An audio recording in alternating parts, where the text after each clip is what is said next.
Well, you and I are lights, and you think sometimes about what the church is about, or at least I do, and the purpose of God's purpose for the church and what we're trying to produce here. And ultimately, that's it. It's just to be a light, to be good citizens, to be people who know their way around the Bible, be people who can disciple other people in the faith, people who have an understanding of the overall story, God's love story for mankind. This is who we're hoping that you and I, all of us together, can become. And so that's our hope. It's a privilege to talk to you this morning. I think my chair's back here. I'm going to grab that real quickly. It's a joy to talk to you out of the Bible. And one of the core values we have here is to be a Bible-centered church where we look at the Word and focus on it and understand it, and to do a good job of explaining and illustrating and applying it. It's not an easy task, but it's a privilege this morning to have this task with you each week. And like I said, I'm Joey, and it's my privilege to talk to you out of the Bible. If you're wanting to read ahead, we're currently in 1 Corinthians chapter 7, and we'll be looking at the first 5 verses of 1 Corinthians 7 today. And we're going to keep going through, and we're going to be dealing a lot with relationships and marriage and personal things like intimacy and even our sexuality. As I think about God's purpose for the church, I think, Paul had a vision for the churches that he was establishing as well. And that vision was that these men and women who were coming out of really rough backgrounds could have these incredible light-filled witnesses, be incredible light-filled witnesses to the community. That's not an easy thing to do, but it's the right thing as we work our way toward restoration and recovery and new life. And that's why we meet together every week. I want to nudge you a little closer to new life, to resurrection life. We've been doing Q&A, so if you would just show everybody one more time the slide that shows the website addresses. And if you would like to ask questions, this is where you can go. And again, they are anonymous questions, and as we get questions, I'll take some time to answer some of them. I think today, in the interest of time, I will not go to the blog here this morning, but in upcoming messages, we'll definitely be checking in, and then also throughout the week. If you'd like to ask a question, feel free to do that. And I may even have a laptop here on the desk that I could take questions on the fly. I'll be speaking, and then you can ask questions, and then I can field those, and we can just do it right on the fly. So we go from monologue to dialogue. And part of the reason for doing that, if we go to the first 1 Corinthians 7, verse 1, now for the matters that you wrote about. What's going on? Well, chapters 1 through 6 of 1 Corinthians are chapters that dealing with topics that Paul had hoped they would not find out about. And he did. And he not only did he find out about them, but he actually addresses these topics. And as you know, you and I have been through much of that material. You know it's pretty sensitive stuff, right? And so he takes it on and he works through this. Now he says, I'm going to transition. And I'm going to transition to deal with the questions that you asked. So your questions will form the curriculum of what's coming up. Now, what we are not told is the priority in which Paul received these questions. But what we do see is that the priority that he gives to this listing of questions, he begins by talking about marriage and issues related to marriage. This is how important it is. And so for the matters you wrote about, he says this several times. The NIV translates it now for the matters, or other translations might say now concerning. It's a translation of the Greek phrase peride. And so now concerning, or now for the matters. And he says this several times. 7:25, we'll see it again. 8:1. 11:1 we'll see it, 12:1 we'll see it, 16:1 we'll see it, 16:12 we'll see it. Now concerning, and he writes. Now concerning, and he writes. Now concerning, and he writes. So he's knocking them out one by one. Somewhat randomly, but yet he prioritizes in an order of his choosing for whatever reason. And like I said, the one he knocks out first, evidently a question had come to him related to this. And the question that has come to him, in fact, he succinctly restates it. And if you notice in verse 1, 1 Corinthians 7:1, he gives to us a quotation that no man in his right mind is going to say. Right? I mean, it is good for a man not to have sexual relations with a woman, quotation mark. Can you imagine a man ever saying that? I can't. And so, as we dig into this, we see it's in quotation marks, and so this was being asserted in the body at Corinth. And so Paul has to deal with this, and he has to qualify or correct a misunderstanding of something perhaps that he has said. And so not only that, but as we dig into this further, what we are discovering and can discover here this morning is that there seems to have been a group of Corinthian women who were so ticked off at the very idea of our sexuality that they were ready to be done with it. They didn't want it talked about. They didn't want it mentioned in church. They didn't want it paraded in front of them like it was being paraded in front of them, being the temple prostitutes in Corinth. I mean, this culture in Corinth was so messed up. It had wreaked such havoc on marriage after marriage after marriage and relationship after relationship. They had been betrayed by their husbands over this topic, and some may have even been abused in this way. They were fed up with this, because even to an extreme. And Paul has to talk about this, and he had probably talked about it when he was present planning the church, but now he is having to readdress it. And he starts by saying, some of you are asserting that it is good for a man not to have sexual relations with a woman. Now let me clarify this. I realize this is not something maybe that you cherish talking about in Corinth. I realize you like freedom in this area. I realize maybe you've had some bad experiences in this area of life.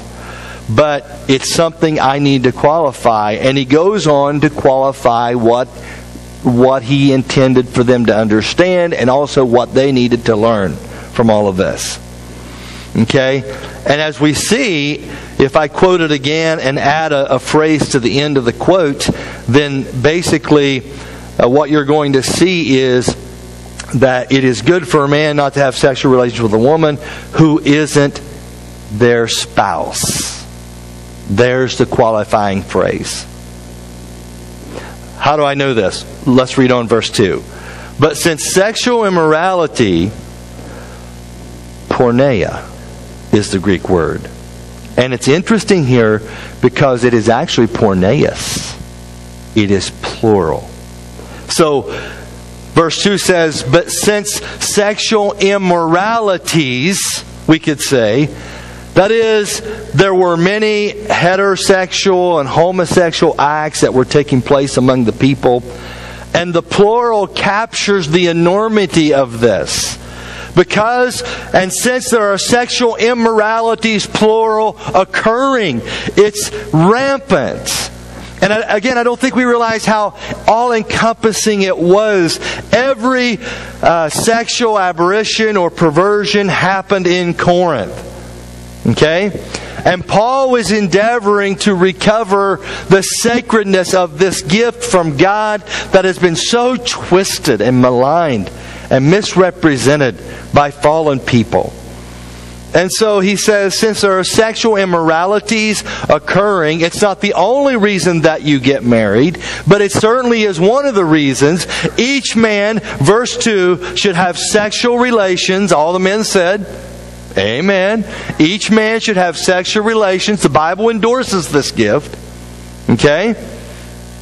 But keep reading. Each man should have sexual relations with his own wife. Not the wife of another. His own wife. Not wives, plural. One wife. Not a husband married to a husband, but a man with a woman, you see. That each man should have sexual relations with his own wife. And each woman with her own husband. Paul is very balanced. We've got a lot of anti-Pauline sentiment working its way around in the Corinthian congregation, and there still are people who are very anti-Pauline. They feel like he's not very nice to women. But if you notice in this passage, especially in 1 Corinthians 7 as a whole, Paul goes out of his way to balance out what he says to men and what he says to women. Verses 2 and 3, 4, 10 through 11, 12 through 13, 16, 28, 32 through 34. All this in 1 Corinthians 7. He's very balanced. Here's what I say to men. Here's what I say to women. And I think that Paul was probably married at one time in his life, because you really couldn't serve on the Sanhedrin, which someone asked this question on the blog. I'll just answer it quickly here. You couldn't really serve on the Sanhedrin unless you had been married. So he probably was married, widowed at the time of writing, and chose to remain single for the rest of his life so far as we know. But he does know, I'm sure, from experience, what this thing called marriage is about. And he deals with each equally, with each person in balance. So it's each man should have sexual relations with his own wife, and each woman with her own husband. Not the husband of another, not husbands plural, but one husband, and not a wife with a wife, but a woman with a man. So in other words, take all of your romance, ladies, to your husband. Take all of your sexual energy, men, to your wives. Take all of your romance, ladies, to your husbands. Swoon over him. Tell him that he's hot. Grab hold of those love handles and say, "You sexy thing." Okay? Go ahead and do that.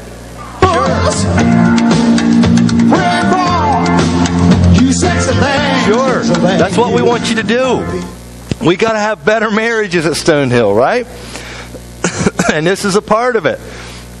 Grab a hold of those love handles and say often, "You sexy thing." And smile at him and wink.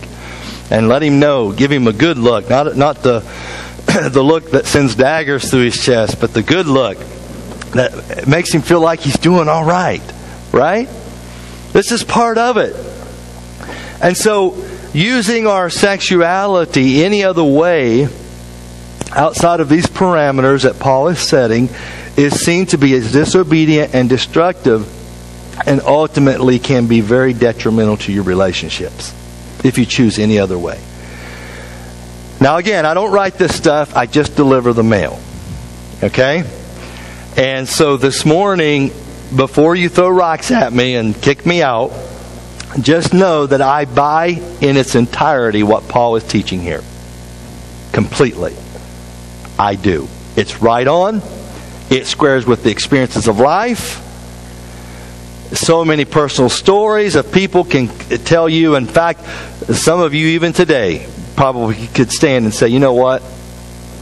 I've not always chosen to do this way, use life, the gift from God's this way, and my sexuality this way, but I see the wisdom of it, and perhaps if I could go back, I would reconsider."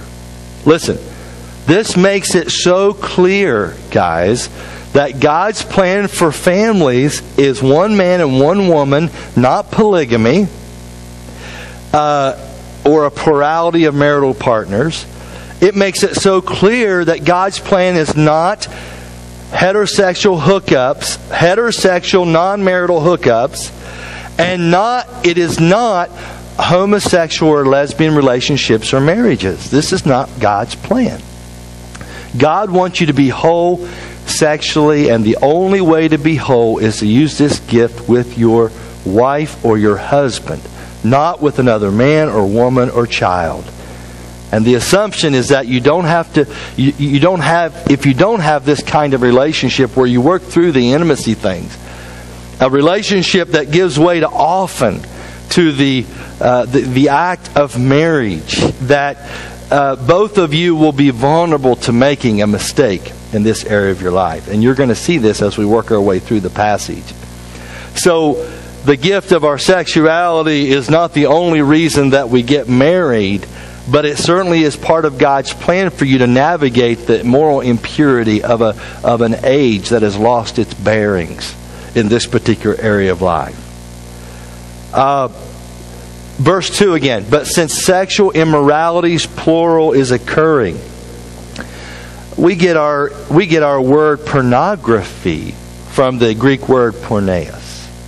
Do you know that? We do. And so Paul writes here, it's sexual immorality, it's pornography, it's affairs, it's an all-encompassing Greek New Testament term that's used to reference any aberration of this gift outside of the bonds of one man, one woman, married, and enjoying the gift of their sexuality together. Anything outside of that is defined as porneas. Plural here, porneas. It's sexual immoralities. It's any given number of things. Acts or romances or affairs or everything else gets thrown into this category. And when I think about that, I listened to a talk recently, and the person being interviewed talked about our God-given cravings that we have as people, as human beings, the core desires that we have. And if you think about it, as human beings, our core desires are for attention, right? You want to be liked, right?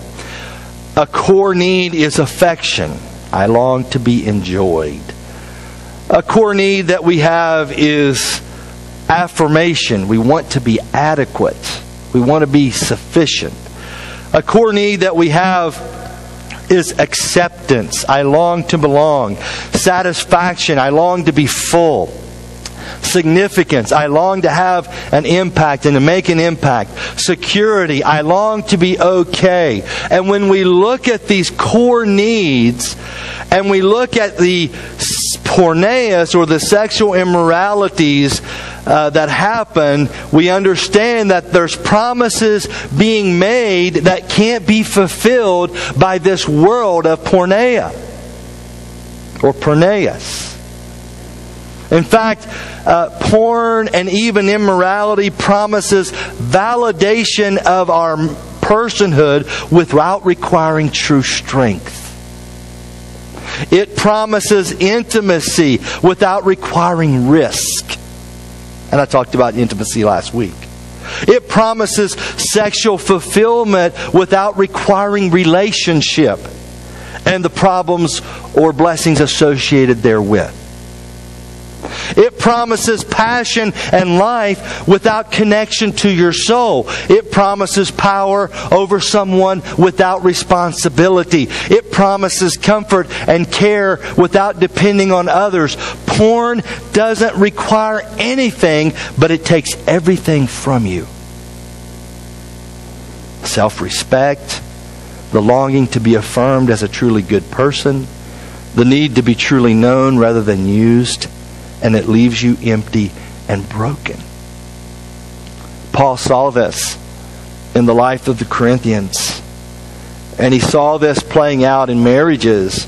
And he began to see the brokenness of it. And so he has to address this. In fact, like I said, some of the women were so fed up, they would be happy they've never raised the subject again, because that's how badly it had impacted their lives. A couple must work through relationship issues and stop taking shortcuts like this and buying the lie of this, because problems occur when we reason contrary to this passage that we're reading and working with here. When we reason that I won't work through the problems of relating to the opposite sex, I'll just become a homosexual or lesbian. when we reason that way, we're not seeing this clearly as Paul says we need to see it. I won't work through the issue of choosing only one partner or lover for my life. I'll have many, one of which maybe I'll marry someday. But I'm not going to go work through the issues of just having one. Okay? I won't work through what my sexuality might be doing to other people. I'll just use this gift from God however I want. In fact, I'll twist it into something it was never meant to be, no matter who it hurts. Or I won't work through the meaning of marriage. I'll just bypass the institution of marriage altogether because it doesn't seem to work for people. You see, these are intimacy questions. And Paul says we have to look at this, and I know that this is a view that's being propounded, this quotation in verse 1 of 1 Corinthians 7, but he said, I'm correcting this now. Marriage is good, and God is so gracious to provide us with marriage. And, honestly, I think there will come a time in another age when the intimacy and things will be so sweet, so incredible, that nothing biological or physical will even become close to being able to touch it. The intimacy that will come. But for now, this is how intimacy works in our world, and it's how it's supposed to function. And God isn't opposed to this good gift. He asks that we obey His qualifiers He puts around it. It's like a mighty rushing stream. If you have boundaries, then it can go a direction it's supposed to go. If you don't have boundaries, it gets all muddled up and people get hurt. And so Paul puts these boundaries alongside this gift so that we can allow it to function in a way that's supposed to function. Verse 3, slide 5. The husband should fulfill his marital duty to his wife, and likewise the wife to her husband. You'd be surprised how many times I've heard that a husband or a wife says to me, I haven't slept with my wife for a year. It's amazing how before you're married, Satan does everything to get you in bed, but after you're married, he does everything to keep you out of it. You ever think about that? And there is a Satan, because Paul is going to mention him a little later in a couple verses. And believe me, he works in this area of life. And husbands, I just want to reiterate here, based on verse 3, take all of your sexual energy to your wife. All of it. And if you refuse to love your wife emotionally in other ways, she's vulnerable. And even sexually, she's vulnerable. And based on what I know about men, and I'm going to address the men first here. I'm going to be balanced because Paul is balanced. So the text says the husband should fulfill his marital duty to his wife, and likewise the wife to her husband. What is that marital duty? Well, it's intimacy, ultimately. But there's also practical expressions of that, one of which is the gift of our sexuality. And so Paul's very, very clear about this.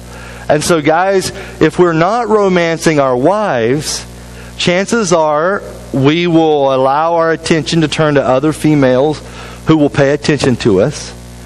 And all the time that we begin to give to them, or these other sexual or immoralities, or these other sexual avenues or outlets, all the time and attention we give to these other things should be given to her. And so, not in a degrading or consuming way, because your wife feels horrible if she thinks that you as a husband and I as a husband, if we are going to other women or images of women or some other sexual fantasy, it gives her a sick feeling deep inside her, the pit of her stomach. And she feels robbed and cheated and defrauded. And Paul's going to address that here. She's been ripped off. Nobody likes to get ripped off. And she has been ripped off because her husband has chosen to go these other avenues. And women don't appreciate it when we do this. If we do this. And most people will come across pornography in your life. In fact, you can't hardly run an internet search without encountering this. Well, the question is, are we going to feed on this? Are we going to consume this? Are we going to go to these outlets rather than work through the issues of intimacy with our wife or husband and let this gift function the way it should in a marriage? Or are we going to keep going around it and never dealing with the issues at hand? Okay? And like I said, guys, I'm talking to the guys now. Ladies, buckle up because I'm coming at by your door next, okay? And that is that women, wives, they lose respect for a man who is mastered by a woman half his age. And is mastered and dominated by that, they lose respect. Okay? And that's one of your core needs. And if you think about those core needs I talked about, God set up family in such a way that those core needs would be met. Okay? And you look back at those, you want attention, right? You want your wife to love you and or your husband to love you and like you. You want affection. You want to be enjoyed. You want affirmation. You want to feel adequate and able. Acceptance and satisfaction and significance and security. You want all of that in a relationship. But you'll never find it in the fantasy world of porneus. God has defined this in a way that is so good, it's so right, it's so beautiful.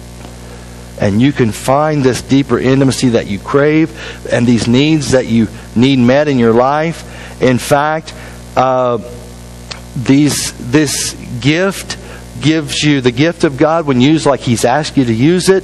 You have self-respect. It doesn't is not a detriment to your spiritual life. It's a benefit to it. It's a complement to it.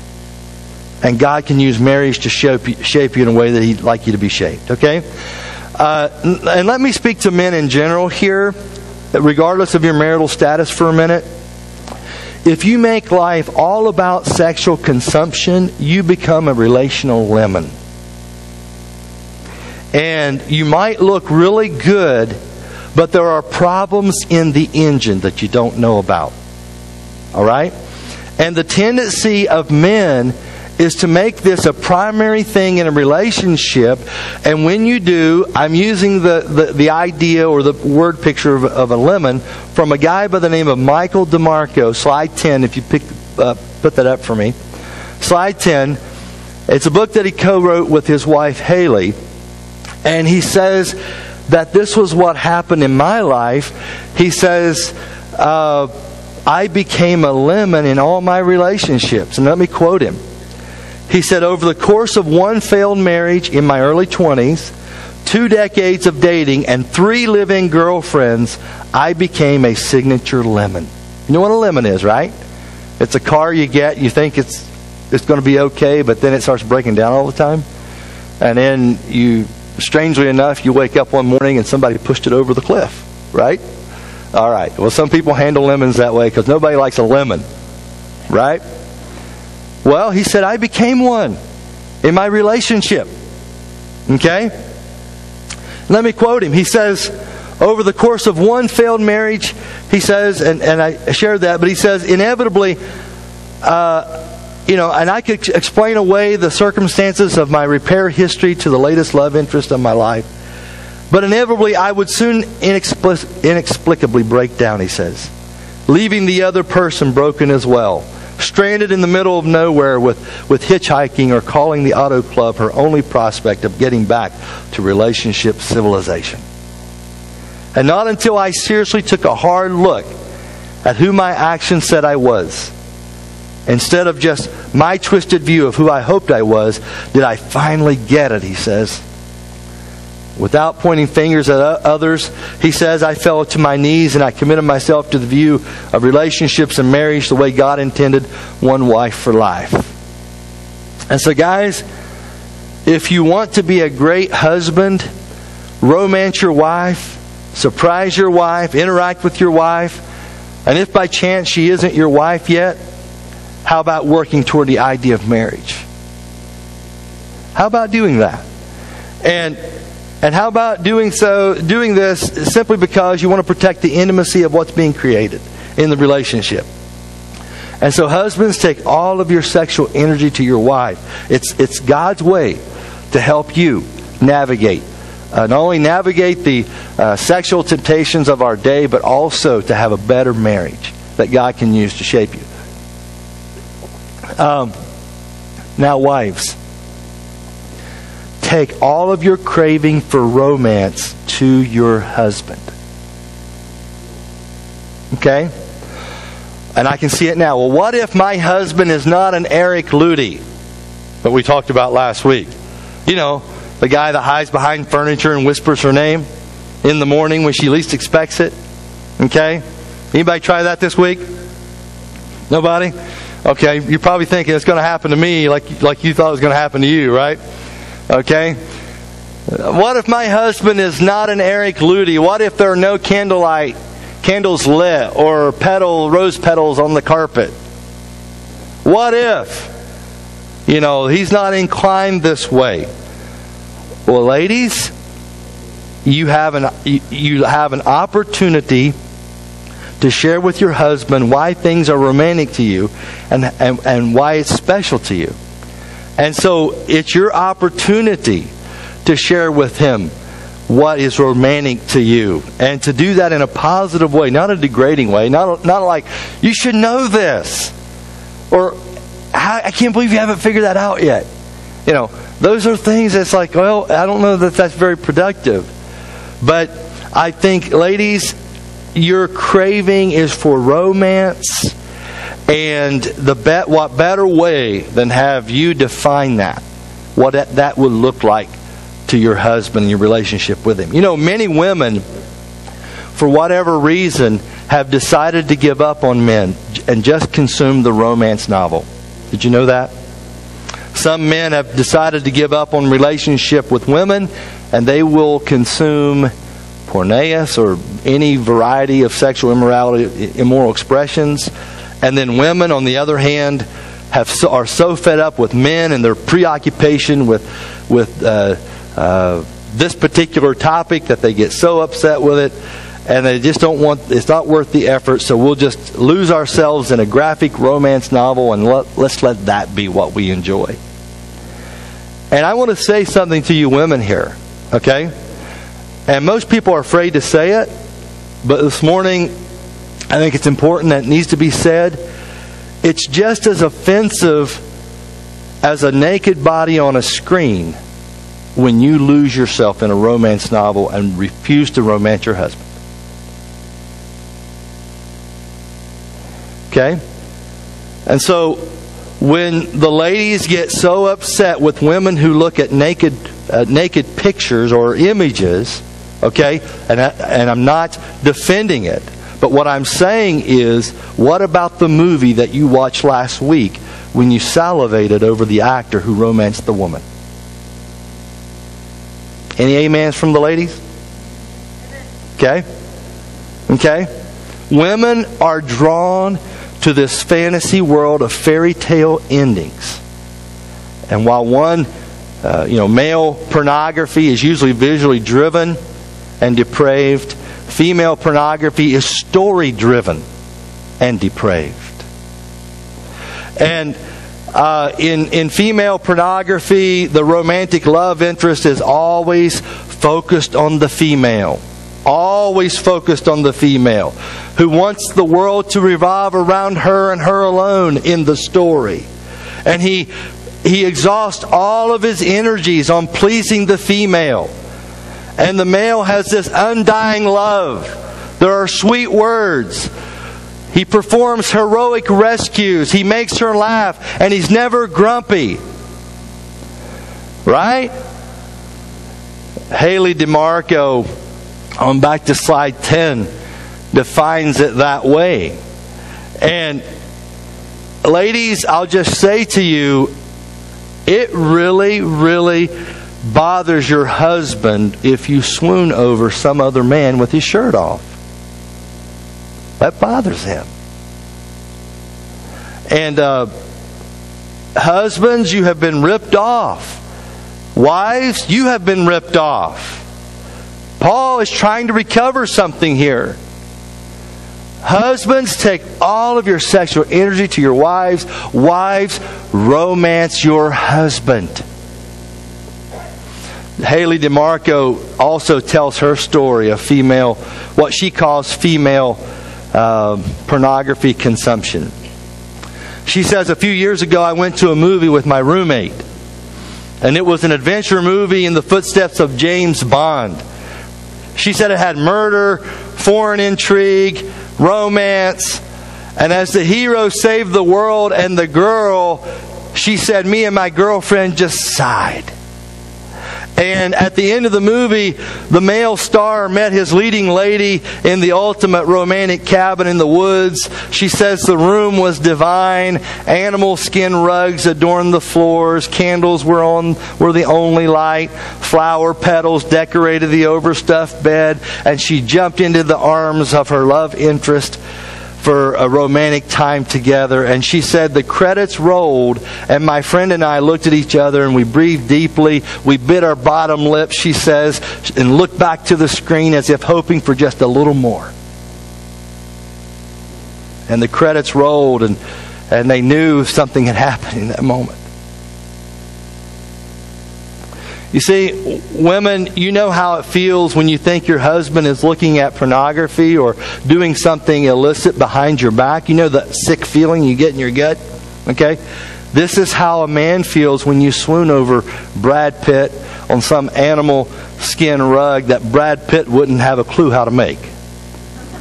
And I wouldn't either, for that matter. Women,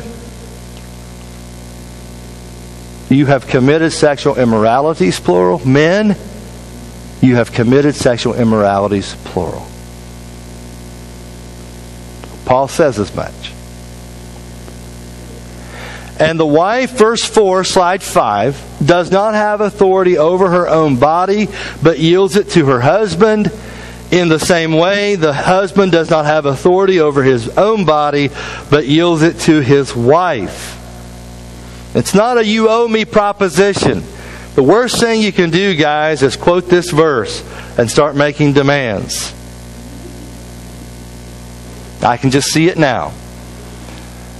Pastor Joey said, 1 Corinthians 7, verse 4. I got a book, chapter, and verse, baby. That's how it has to be. Come on now, you sexy thing, right? You sexy thing. We've been talking about that. Even miracles. Yeah, there we go. Yeah. You sexy thing. 1 Corinthians 7:4. Right? That's the worst thing you can do. And can I just talk frankly with you this morning, ladies? Again, in a balanced way. You're a mature audience here. I need to say these things because I have heard too many stories. And just over the years of how this gets so messed up in a marriage. The worst thing you can do, ladies, hear me here, is to roll over and say, hurry up and get it over with.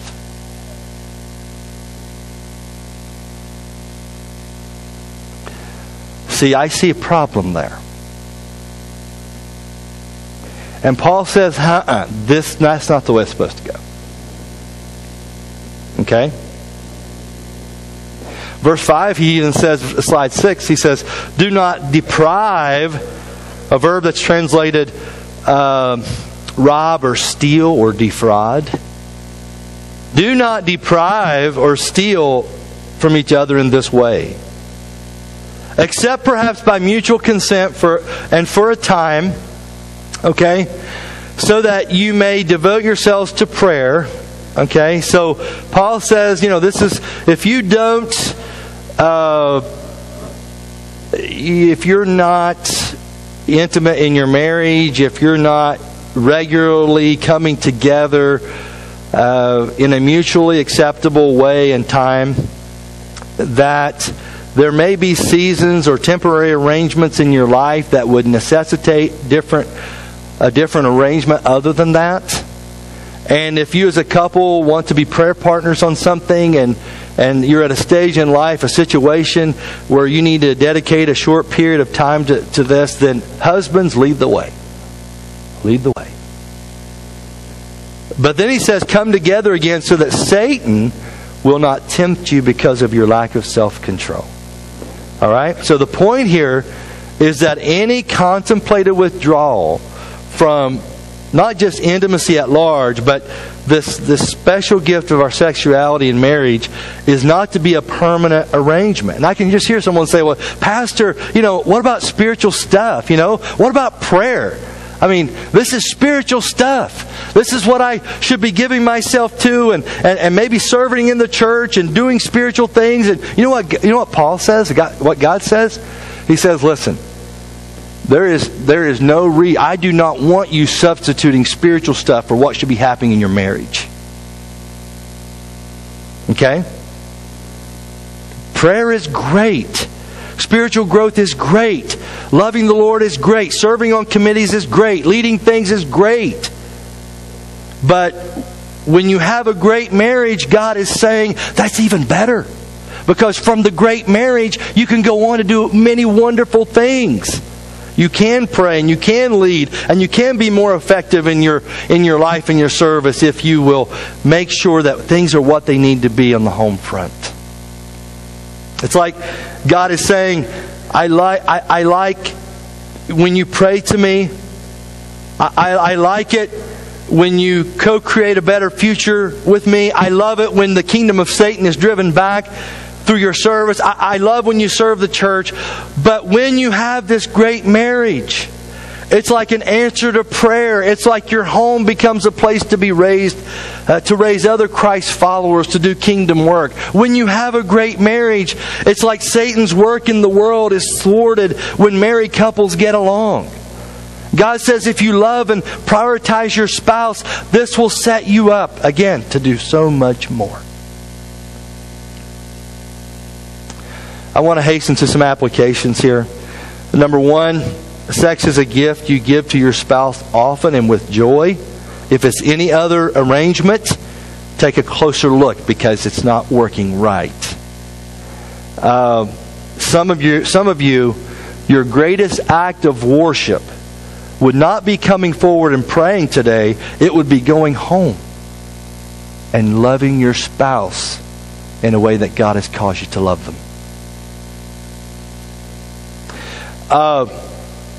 Number two, conflict is a normal occurrence in every marriage.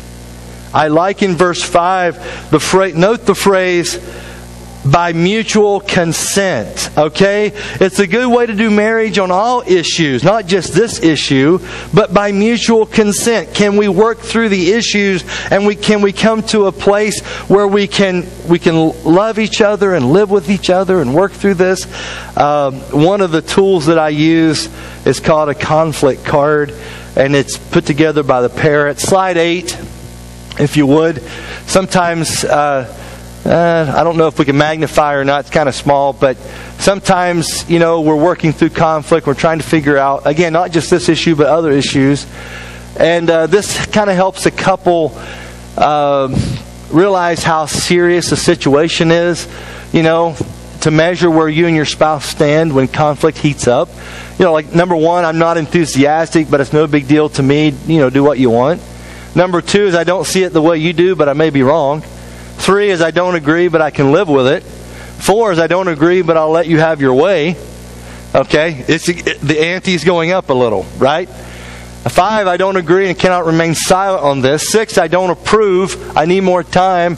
7, I strongly disapprove and can't go along with it. 8, I will be seriously upset if I can't predict my reaction. All right? 9 is no possible way. If you do it, I quit. Number 10, over my dead body. Yeah. Okay? What about you? Where are you at here? Is there an issue somewhere along that comes along about the last 7 or 8, 9, 10 there in your life and marriage? It's normal to have conflict. Okay? What is an aberration or what is disobedience is when we take it upon ourselves to meet the needs we perceive to have in a way of our choosing. I don't care what God says about it, what my marriage partner says about it, or what the Bible says about it, what the pastor says about it. I don't care. I'm doing this the way I want to do it. And Paul says, man, you're setting yourself up for a lot of grief, a lot of misunderstanding. There's a little tool here to help you work through some of that stuff because it's so important to work through the conflict, not just let it simmer. Now listen, 3, quickly here. Sexual immorality will not meet your core needs, but Christ can. Okay, we want to make a mere human being or an image thereof or a romance therewith the center of our whole existence. Okay? And the problem is that another human being like us is weak and imperfect, and they're needy and they're broken. And if we become convinced that another person will meet all of our needs, we'll do crazy things. We'll quit jobs. We'll do affairs. We'll change appearance. We'll do things we never thought we would do because somehow the perception is that this experience, this person is going to meet those core needs that I referenced earlier. And the world teaches us to expect from others what only God can give. And this morning, I just have to reiterate that you have to come to Christ. You need Christ. You need His priorities in order to do human relationships the way they should be done. And when Christ is your everything, and when you cherish Jesus as Paul wants them to cherish Him, and even as Paul himself cherished Jesus, when you cherish Christ in such a way that you're secure in Him and who He has identified you to be in Him, even when people don't come through for your birthday party, and even when your spouse doesn't get you a card or doesn't romance you right, or maybe doesn't engage in this in the way that you would like them to, even when you wore something nice and he didn't notice, or even when she refused to fix your favorite lunch, Christ is still your everything. And your identity's in Him. And when you have a passion in life for something other than him or her, it's so mysterious, it's so appealing, it's so attractive. Fourth and finally here, explain to your family what sexual wholeness looks like from an early age, and be an affectionate family. If we neglect to talk about this at a parental level, guys, so many decisions are being made and people are being hurt in this area of life. Do yourself a favor. Do your family a favor. And talk about what sexual wholeness looks like at each life stage. And be an affectionate family. No matter what, be affectionate and loving. Offer hugs often. Sons and daughters need that. And when I think about this final point, and I think about all that I've talked about here this morning, my mind goes to Dennis Jernigan. He's a guy that sings songs for Christ now. He's a former homosexual. He got on some bad paths early in life.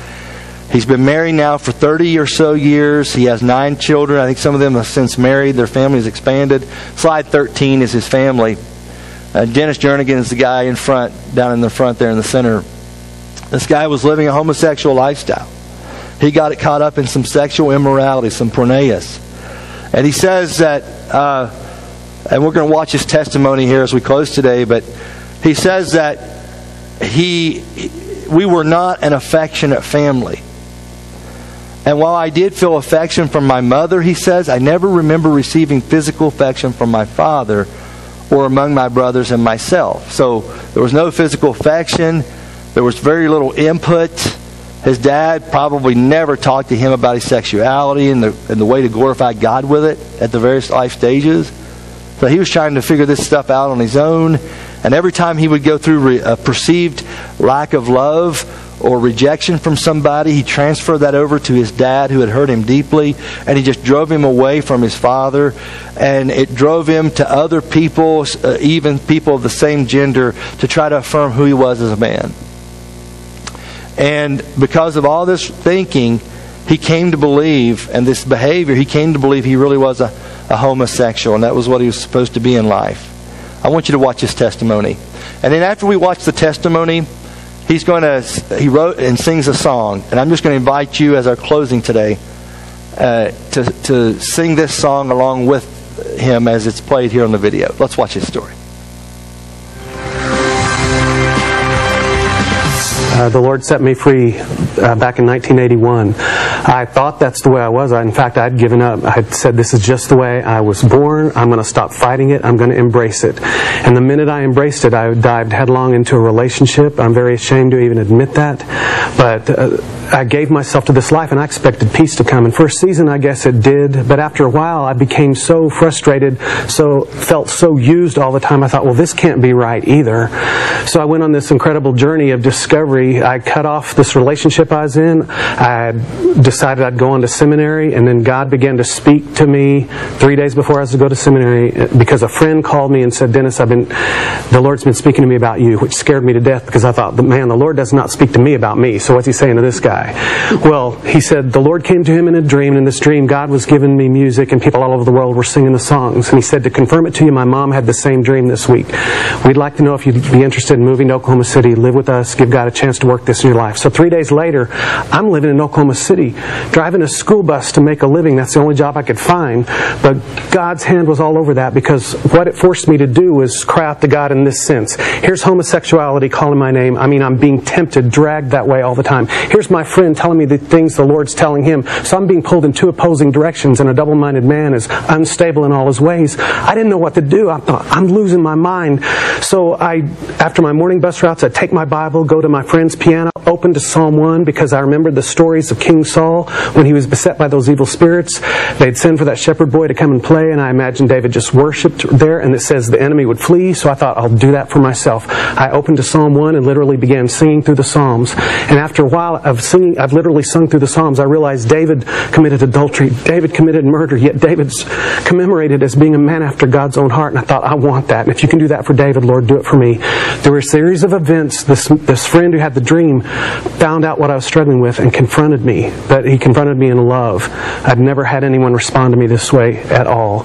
He said, Dennis, I don't know how to help you. He said, I just know I know the answer. I said, what? He said, yeah, the answer is Jesus. I said, I've heard that my whole life. He said, not like this you haven't. He said, I believe Jesus is the answer so much, I'm willing to walk towards Him with you as long as it takes. If you fall down, I will not kick you. I will not tease you. I will not say I told you so. I will just help you up every time. He said, if you need a shoulder to cry on, I'm your guy. If you need someone to yell at when you don't understand, yell at me. I can take it. I had to go outside the church to find somebody who would love me like Jesus. And that guy did. And he still walks with me to this day. So that in itself, God used in a humongous way. I can't even overemphasize it enough to tell you what just one person stepping outside their comfort zone and saying, here, I'm going to walk with you. I don't even understand it myself, but I know the love of Jesus is the answer. So lo and behold, I had a second chapter of Acts concert, November 7th, 1981. I got set free to such a degree I'd only imagined happening. So much healing came in a 2-year period that He gave me a wife, and it's true, Melinda and I have 9 children. We're not Mormon, we're not Catholic, they're not adopted, and yes, we know what causes that. But here's the deal. I remember being a little boy sitting in the church pew. By the time I'm 10, I already knew my struggle. And one Sunday morning before church started, I was playing with my brothers and cousins, and I overheard the men who taught me about God from day one discussing what they thought of homosexual. So guess what I thought God thought about me? I thought God hated me. And no one ever told me that I could be free. They only said, you do not get to pass go, you do not collect $200, you get to go straight to hell because of your sin. And I thought, oh my goodness, once the Lord set me free, if I can help it, I'm not going to let anybody else go without hearing the good news that freedom is possible, hope is possible. Somebody loves you right where you are, but loves you enough to not leave you there. Psalm 107, 1 and 2 says, oh, give thanks to the Lord, for He is good, for His loving kindness is everlasting. Let the redeemed of the Lord say so, whom He has set free from the hand of the adversary. Well, that's me. I remember being a young man sitting in church wishing somebody would give me some hope, and it was never there. So the reason I even share my story is based on Psalm 107, 1 and 2. If I don't say so, if I don't say what I've been redeemed from, how can those who are in the same bondage know there's hope? Well, the song, You Are My All in All, is a derivative of everything that has taken place in my life. Think about it. You are my strength when I am weak. You are the treasure that I seek. That. You are my all in all. Seeking You as a precious jewel. Lord, to give up, I'd be a fool. You are my all in all. And Jesus, Lamb of God, worthy is Your name. You know, that's how I've lived my life for 25 years and then some. I mean, think about it. To give up, I'd be foolish. And I'll say this, knowing Jesus has been worth every struggle I've been through. We're going to sing it together. Just relax for a moment. You are my all in all. I don't know where you've been, what's going on in your world, what's happened. Maybe this will be your act of worship. Crank it up. Just feel free to join in if you'd like to. You are the treasure that I seek. You are my all in all.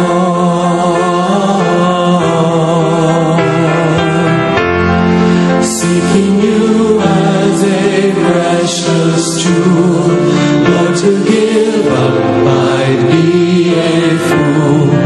You are my all in all.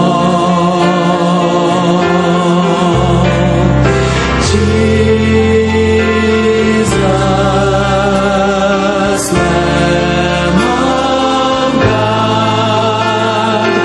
worthy is your name.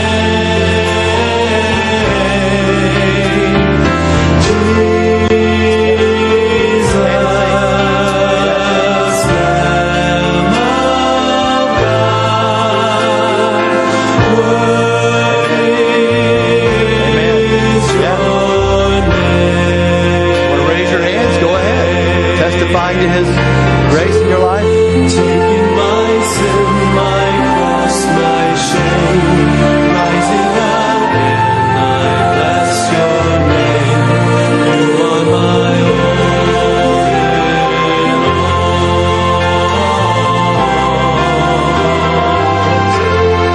When I fall down, you pick me up. When I am dry, you fill my cup. You are my all in all. Jesus, Lamb of God, worthy is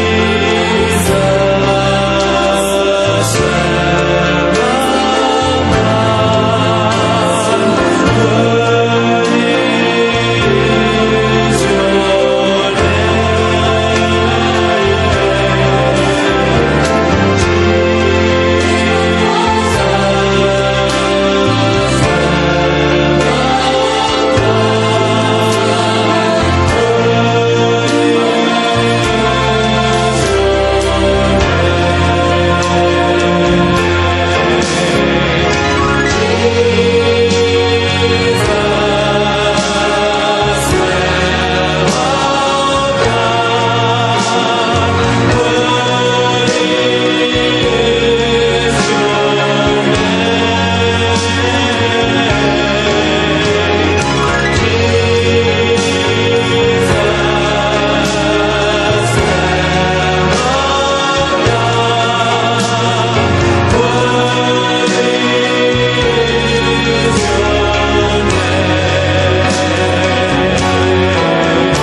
Father, we come to you this morning so glad that Dennis Jernigan found a new beginning in Jesus.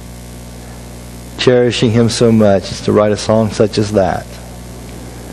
Formerly lost, identity undefined, a life path of destruction, but he found the preciousness of the precious jewel. And he turned away from all that he might possess and have. This life, this new beginning. I know this has not been an easy topic this morning, and it's the source of so much conflict in so many marriages. But I pray that today, that by your grace and your strength, you would give us insight here that we could win on the home front, that we could be closer, and men could lead and love their wives, and women could romance and find their joy in their husbands. And this morning, it's not men we're pointing at, it's not women we're pointing at, but we know that there's a very real Satan who's behind all of the upheaval that we see. And we know he's very sly and wants to destroy and defeat and steal and kill. And says that today, may his work be thwarted through a message like this, so that we can honor the Lord by honoring the spousal partner, marital partner we've been given. You guide us now, be the lifter up of our heads, be strength to us, be our identity, be our new beginning, be our awakening to new life. In Jesus' name, amen. Amen. You've been a great group. You have a great day today. Enjoy the sunshine. We'll see you next week.